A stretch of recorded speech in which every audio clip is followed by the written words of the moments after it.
I was 7 months pregnant when my phone buzzed with a text from Margaret, my mother-in-law. "Don't come to the baby shower," it read. "It's just for family." My fingers froze above the screen. Just for family? I was the one paying for it. Every dollar, from the catering to the venue, came from my account. My chest tightened, not from the pregnancy, but from the bitter taste of betrayal. I wanted to scream, but instead I smiled. If they thought they could humiliate me quietly, they had no idea what was coming next. The morning sunlight spilled across the kitchen island, catching the edges of the invitations stacked neatly beside a vase of fresh peonies. Each card was embossed with gold lettering, the kind of detail you notice when you're paying the bill. I ran my fingers over one of them, imagining the photos, the smiles, the perfect narrative we'd present to the world. Everything about the baby shower had been curated, right down to the pastel macarons I'd ordered from a French bakery 2 towns over. Margaret, my mother-in-law, had been nothing but gracious in front of others. "Emily has such impeccable taste," she told her bridge club over coffee last week. "The shower will be unforgettable." But I noticed the hesitation in her eyes when she spoke to me directly. The way her compliments came wrapped in something sharp. I'd learned to let it slide. That morning, she stopped by unannounced. "For you," she said, pressing a small box into my hand. Inside was a delicate gold bracelet engraved with the Carter family crest. "It's a family tradition," she said, fastening it around my wrist. I smiled politely, though something about the gesture felt staged. The metal was cold, almost too tight. The bracelet glinted in the light, a symbol of belonging, or a reminder of where I stood. "I hope you'll wear it to the shower," she added with a smile that didn't reach her eyes. "I wouldn't miss it," I said. My voice was steady, my tone neutral. I'd learned that silence often carried more weight than words. As she left, my phone buzzed, a private message from Margaret. "There's something important, and it needs to be handled delicately." I frowned, my fingers hovering over the screen. It wasn't unusual for her to have last-minute concerns. Margaret treated every family event like a diplomatic summit. But the word "delicately" sent a chill down my spine. I set the phone aside, convincing myself it could wait until I'd finished wrapping the last of the gift baskets for the guests. I had arranged everything to perfection: lavender-scented candles, artisan chocolates, handwritten thank you cards. Every detail spoke of celebration, of unity. But a small, nagging feeling lingered at the edges of my mind. By late afternoon, I finally opened the message. "Don't come to the baby shower. It's just for family." The words didn't make sense at first. My eyes scanned them again and again as if I'd misread them. Just for family? I was carrying the family's next generation. I was the one paying for the entire event, every floral centerpiece, every catered dish. My heart thudded heavily in my chest, not from the pregnancy, but from the sudden weight of betrayal. I reread the message, my hand instinctively resting on my stomach as though to shield my child from the bitterness creeping in. I typed, "I don't understand." Then I deleted it. A second message appeared, this time from Vanessa, my sister-in-law. "It's better this way. We want the shower to have a certain image. People will understand." The words were more cutting than Margaret's. Image. I'd heard that word tossed around before, usually in conversations about gala dinners and charity luncheons. It wasn't about celebration. It was about control. I stood there for a long moment, staring at the phone, feeling the weight of the bracelet on my wrist. The same family crest that had been handed to me like an invitation now felt like a lock, keeping me outside the gates. A part of me wanted to confront them immediately, to demand answers. But I knew Margaret and Vanessa thrived on confrontation. They were masters of spinning chaos to their advantage. Anger would only feed their narrative. Instead, I slipped the phone into my pocket and smiled to myself. If they thought they could humiliate me quietly, they had underestimated me. I walked over to the invitations and began stacking them back into the box, my movements deliberate, measured. The perfection I had created for the event would still happen, only not in the way they expected. As the evening settled in, I poured myself a cup of chamomile tea and sat at the kitchen table, staring out at the fading light. I replayed the last few weeks in my mind. every sideways glance, every carefully chosen word. The picture began to sharpen. This wasn't a last-minute decision. This had been orchestrated. Vanessa's fingerprints were all over it. She had a way of moving behind the scenes, convincing people that her manipulations were for the good of the family. I'd seen her do it to cousins, to friends of the family, even to Margaret herself. And now she had found the perfect opportunity to push me out of the spotlight. But she'd made a mistake, because this time I wasn't going to disappear quietly. I looked down at the bracelet again, the gold glinting faintly in the soft kitchen light. A family symbol, a token meant to bind me in place. But symbols have power, and they can be rewritten. That night, I placed the bracelet back in its box and slid it into a drawer. When I finally set my phone on the counter, the unread message from Margaret still sat there, unacknowledged. I could almost hear her voice in my head, calm, certain, so sure she had the upper hand.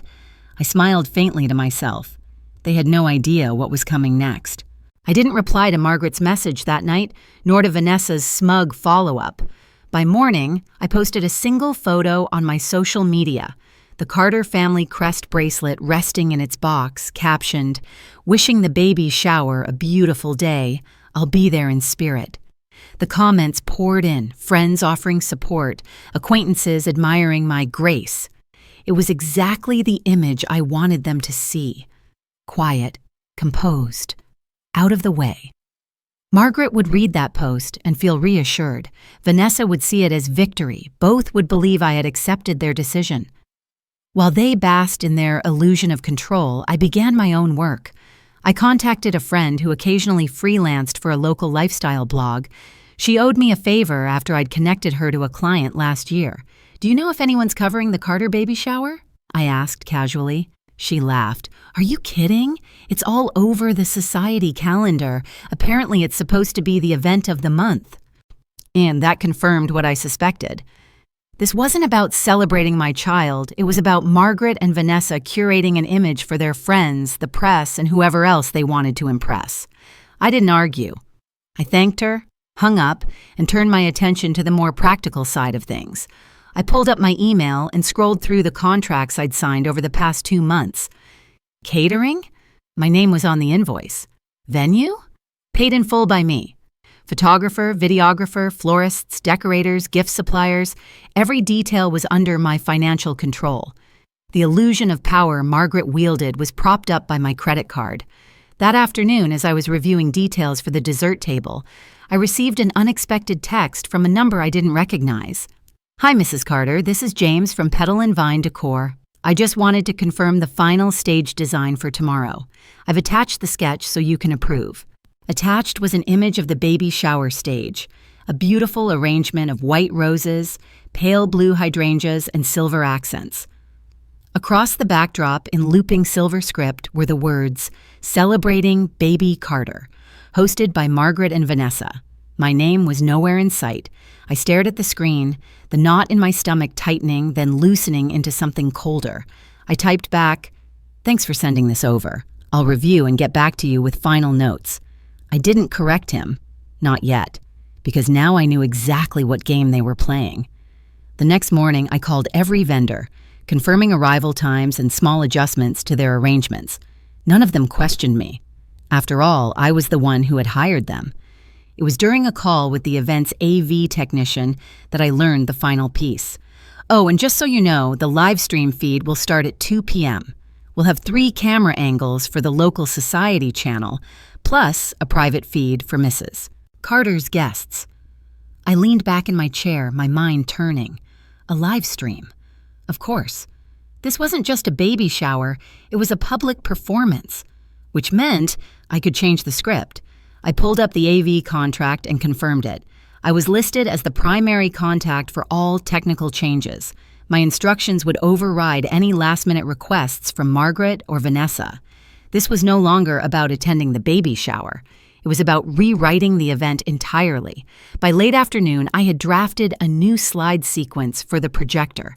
Instead of the bland, generic graphics Margaret had chosen, my edits featured moments from my pregnancy, Photos of ultrasound scans, personal milestones, even a few candid moments of my husband and me preparing the nursery. Nothing confrontational, nothing dramatic. Just enough to shift the focus back to where it belonged. I also replaced the original closing slide. Instead of hosted by Margaret and Vanessa, the final screen now read, "With love and gratitude, from Emily Carter." At 6 p.m., I sent the revised files to the AV technician with a polite note, "These are the final approved visuals. Please disregard any previous versions." I sat back, letting the weight of my plan settle in. Every adjustment was subtle enough to pass unnoticed until it was too late to reverse.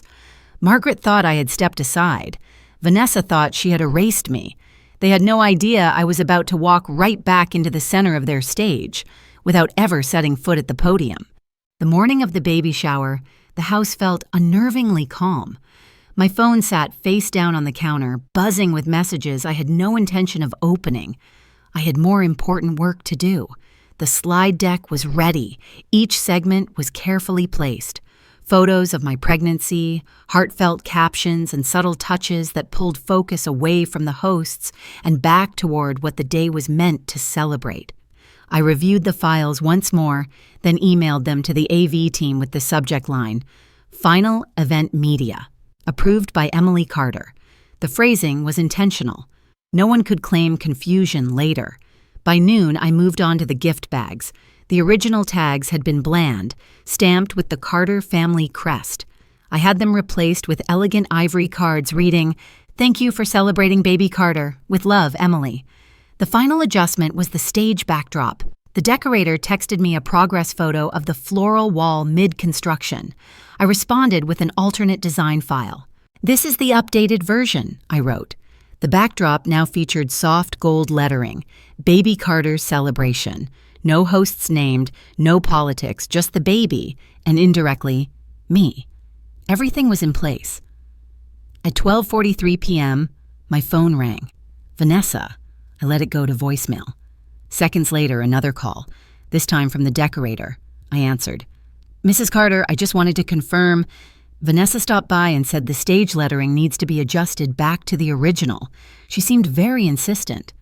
I smiled faintly. "That won't be necessary. You have my final approval in writing, correct?" "Yes, ma'am. Everything will remain as you've approved." "Perfect. Thank you for confirming." I hung up, my pulse steady but alert. Vanessa had noticed. That meant she would double down. By 1:10 p.m., the calls started coming faster. First the caterer, then the florist. Each had received urgent instructions from Vanessa to change elements I'd already locked. Each time my response was the same. "Please refer to the final contract. My instructions stand." At 1:25 p.m., my phone buzzed with a new message. "We need to talk, now." It was from Vanessa. I ignored it, but my stomach tightened. She wouldn't stop. And she was resourceful. At 1:40 p.m., I received a call from an unfamiliar number. I hesitated, then answered. "Emily, this is Claire, Vanessa's cousin. We met years ago at that charity brunch." I remembered her vaguely. Sharp, observant eyes, someone who had watched the family politics from the sidelines. "I think you should know," she continued, "Vanessa's switching the MC and the event script right now. She's trying to frame the speeches so it looks like you backed out of the shower on your own." I went still. "Why are you telling me this?" "Let's just say I know what it's like to be pushed out of a Carter family event," she said dryly, "and I don't like watching it happen again." Her voice carried a weight I recognized, someone who'd been burned before. "What are you offering?" I asked. "I can access the live stream feed. Vanessa thinks she controls it, but she doesn't know I'm managing the technical team today. If you want, I can make sure the original visuals go live, all of them." I exhaled slowly, feeling the shift in the game. "Yes," I said, "let's do it." At 2:15 p.m., the baby shower began. I wasn't there in person, but I didn't need to be. Through the live stream feed, I watched guests arriving, the camera panning across the elegant venue I'd paid for.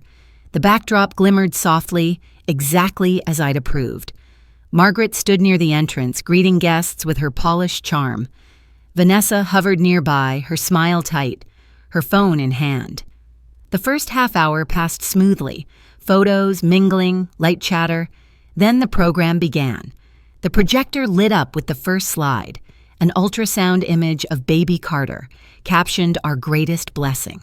Margaret's smile faltered for a fraction of a second. Vanessa's head snapped toward the screen. Slide after slide rolled out. Moments from my pregnancy, my husband and I preparing the nursery, small milestones that were personal, undeniable, and entirely mine. In the control booth, Claire's voice came through my phone. "Everything is running on your deck. Vanessa's scrambling, but she can't override it without cutting the feed entirely. And she won't risk that, not with half the city watching." I smiled faintly, leaning back in my chair. The game had shifted. At 2:45 p.m., the live stream was in full swing, the slides painting a picture Margaret and Vanessa hadn't planned. But the real turning point wasn't on the screen. It was at the venue's front entrance. I arrived quietly, in a simple but elegant cream dress that skimmed over my growing belly. The bracelet with the Carter family crest gleamed on my wrist, a symbol that would look different in the light I was about to cast. Guests turned as I stepped through the doors. Conversation stilled, then rippled into hushed surprise. Margaret's practiced smile froze. Vanessa's phone slipped slightly in her hand. "I couldn't stay away," I said warmly, my voice carrying enough for nearby guests to hear. "After all, this is a celebration I had the honor of sponsoring." There was no anger in my tone, no accusation, just calm, gracious authority. And that was more dangerous than anything else. I walked toward the gift table, where rows of elegant bags sat waiting. Each was tagged with the ivory card I'd ordered. "Thank you for celebrating baby Carter. With love, Emily." A guest picked one up and read the card aloud with a smile. "Emily, this is beautiful. You thought of everything." "Only the best for my baby," I replied, my voice steady, my gaze flicking toward Vanessa. Her jaw tightened. The speeches began shortly after. Margaret stepped onto the stage, her voice smooth as she thanked guests for attending. She attempted to move quickly through the program, avoiding the slides that were still running my version of events. Halfway through, a man in a navy suit approached me.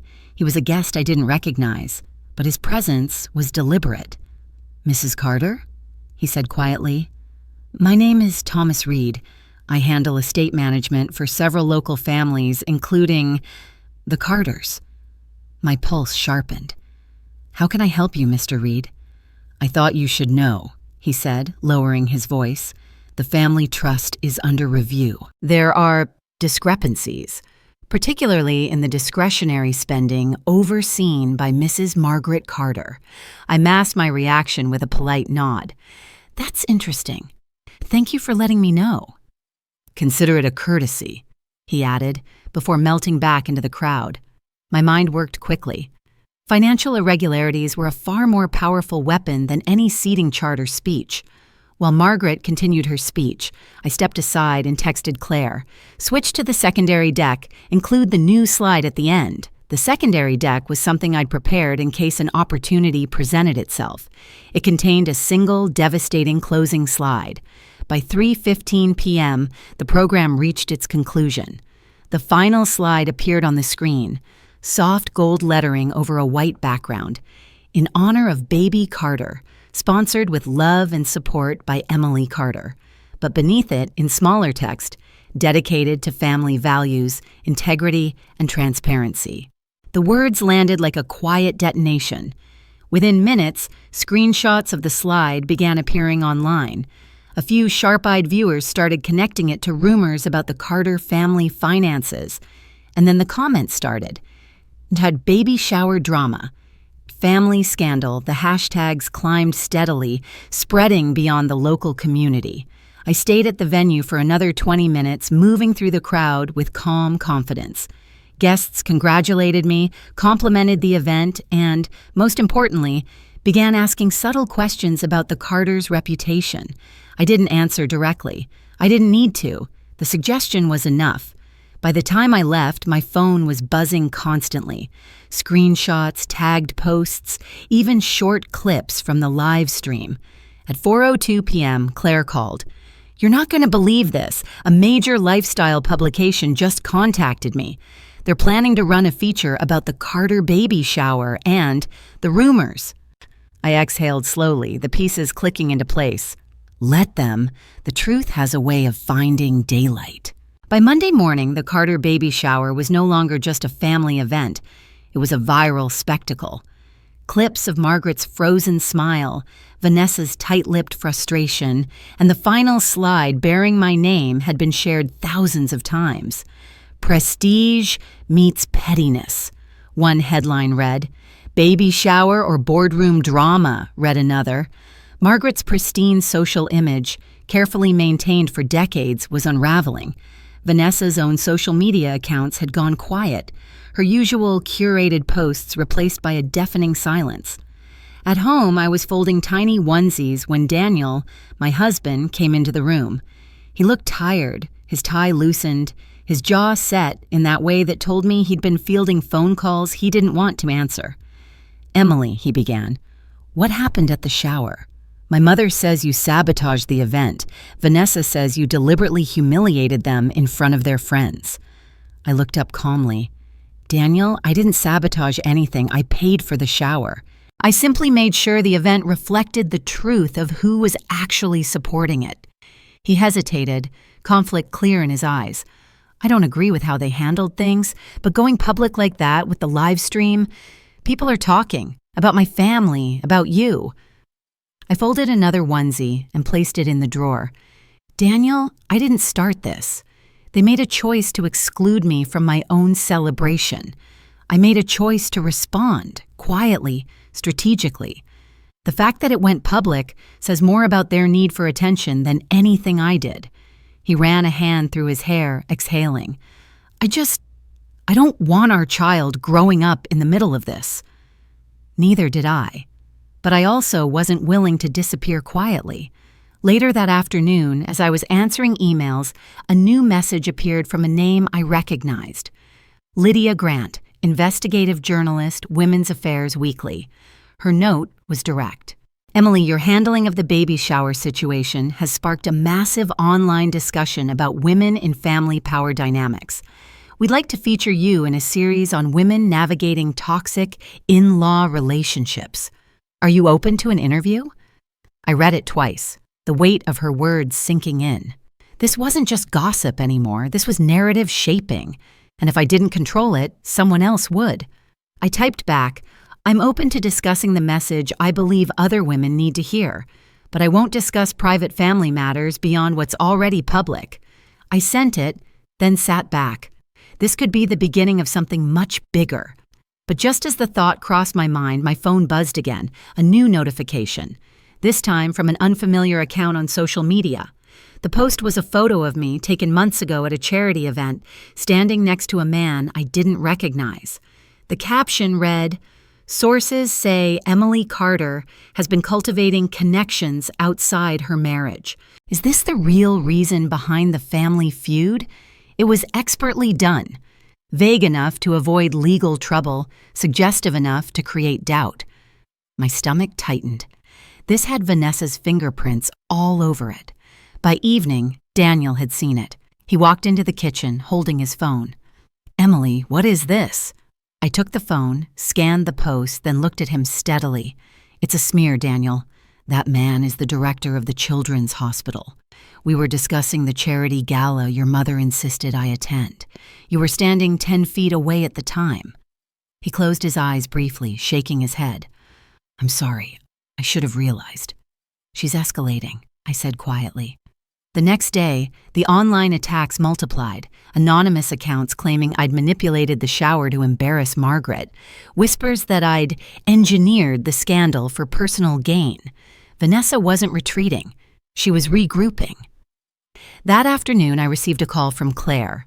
"Emily, I thought you should know. Vanessa's meeting with a few people from the board of the Carter Foundation tomorrow. She's spinning a story that you've been using family funds to push your own public image." I froze, the air around me sharpening. "That's ridiculous. I've never touched their foundation money." "I know," Claire said, But she's planting seeds. She wants to make you look like a liability to the family, to anyone who might work with you. This wasn't just social media anymore. She was moving into territory that could impact my reputation and my career. As I hung up, my phone buzzed again, a message from Lydia Grant. "Emily, I've heard some troubling things from the Carter side. I think it's only fair to give you the chance to comment before we publish our next piece." I stared at the screen, my pulse steady but cold. Vanessa's next move wasn't just an attack, it was a calculated strike. And if I didn't prepare, it could hit harder than anything so far. By Thursday, it was clear Vanessa wasn't going to stop. Rumors kept surfacing, each one crafted to chip away at my credibility. But while she was busy playing defense in private boardrooms, I decided to change the playing field entirely. I didn't respond to her accusations. I didn't argue, threaten, or counter directly. Instead, I went public, on my own terms. I scheduled an exclusive interview with Lydia Grant, filmed in my living room, sunlight spilling softly over the nursery in the background. I didn't dwell on the baby shower or the family drama. I spoke about something larger, the silent struggles women face when navigating in-law dynamics, the importance of setting boundaries, and the courage to stand firm without losing your dignity. Lydia asked careful questions. I answered with honesty, but also with precision. I didn't name names, but I didn't need to. The audience could fill in the blanks. When the interview aired on Sunday, the response was overwhelming. Women from across the country shared their own stories, being excluded, undermined, disrespected by in-laws who underestimated them. The comment section filled with support. Finally, someone saying what we've all felt. "This woman is handling it with more grace than I ever could." Total inspiration. The hashtags shifted. Hashtag baby shower drama was replaced by hash mom boss Emily and hash boundaries matter. I hadn't just neutralized Vanessa's smear campaign, I'd reframed the entire narrative. By the following week, brands were reaching out. Parenting blogs wanted interviews. Advocacy groups wanted partnerships. And then, one morning, an email arrived from the National Women's Alliance. "Emily Carter, we've been following your recent public statements. We'd be honored if you would serve as the national spokesperson for our upcoming campaign on women's rights within family structures." I read the email twice, a slow, steady warmth spreading through me. This wasn't just survival, it was transformation. I typed back a simple reply. I'd be honored to participate. Still, as much as I was stepping into this new role, I knew better than to underestimate Vanessa. Her silence in the past few days was strategic, and silence, from her, was rarely a good sign. The campaign announcement came 2 weeks later. My face appeared alongside the tagline, "Empowering Women, Reshaping Families." The launch video featured clips from my interview interwoven with testimonies from other women. The reaction was explosive. The Carter name, once synonymous with social prestige, was now being discussed in the context of reform, and most of the credit was being attributed to me. Margaret and Vanessa were invited to fewer social events. Friends who had once rallied around them now kept their distance. Invitations dried up. Meanwhile, I pulled back, not from the message, but from the drama. I focused on my work with the campaign, my upcoming motherhood, and the small, private life I wanted for my family. Daniel, seeing how I handled the situation, became quieter in his defense of his mother and sister. He wasn't fully ready to confront them, but he no longer pressured me to reconcile. One evening, as we were setting up the final pieces of the nursery, he said quietly, "You've handled all of this better than I thought possible. I'm proud of you, Emily." It was a small sentence, but it felt like a quiet victory. Weeks passed.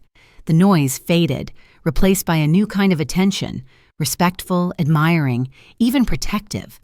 I had become, unexpectedly, a symbol. Not the one Margaret or Vanessa had tried to erase, but the one they had inadvertently created. At a community luncheon for the campaign, I gave a short speech about resilience. I looked out at the audience. Women of all ages, some with tired eyes, some with hopeful ones, and I felt a sense of clarity I hadn't known I needed. This was bigger than the Carters, bigger than me. By late summer, I had stepped almost entirely out of the spotlight. The campaign had its own momentum now. I spent my mornings in quiet routine, walking in the garden, responding to emails, preparing for the baby. Margaret and Vanessa, meanwhile, had grown noticeably quieter. Word spread that they were no longer the centerpieces of social gatherings. The Carter Foundation Board had begun reviewing its financial practices more closely, and I no longer needed to be part of that process. I had built something separate, something untouchable. One crisp autumn afternoon, as I was reading on the porch, my phone buzzed with a text. The sender's name was blocked. The message was short. "There's something new about the family. You need to know." I stared at the screen, my mind immediately sharpening. The last time I'd received a message like this, it had been the start of a storm. I looked out at the horizon, the leaves turning gold in the late afternoon sun. I wasn't the same woman I had been at that first storm. I was stronger, more grounded, and more prepared. I set the phone down, a faint smile tugging at my lips. Whatever was coming next, I'd be ready.